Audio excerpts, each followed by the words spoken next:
partito si chiama Forza Italia.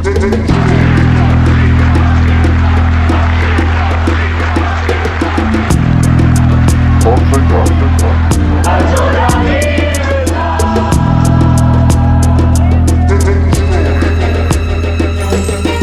Il gruppo Berlusconi è nel mirino dei magistrati. Fedele Confalonieri, l'amico musicista, viene convocato dalla polizia, così come Adriano Galliani, l'amico del calcio. Lo stesso Berlusconi viene interrogato più volte dai giudici e attaccato dai giornalisti. Non ha più scelta.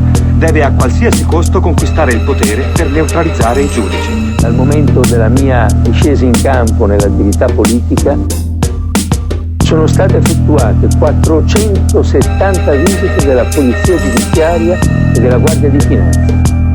Di fatto Craxi fece questa cosa, fu un miracolo che salvò Berlusconi. Ha cominciato a fare politica perché in Italia si stava verificando una rivoluzione giudiziaria, cosa che è innaturale per una democrazia. Intende dire che Berlusconi è entrato in politica per salvare i suoi affari? Per salvare la sua libertà e forse persino la sua vita. È lui stesso a comporre l'inno del suo partito. Così come io ho sentito l'inno di Forza Italia cantato da Berlusconi sullo sfondo di un magnetofono nel dicembre del 1993 a casa sua, sempre ad Arcore.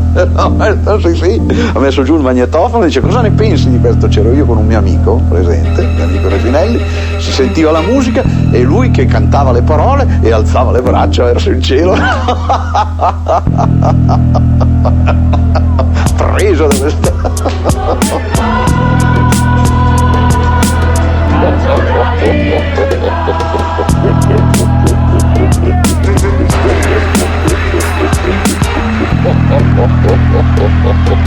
Il suo partito si chiama Forza Italia.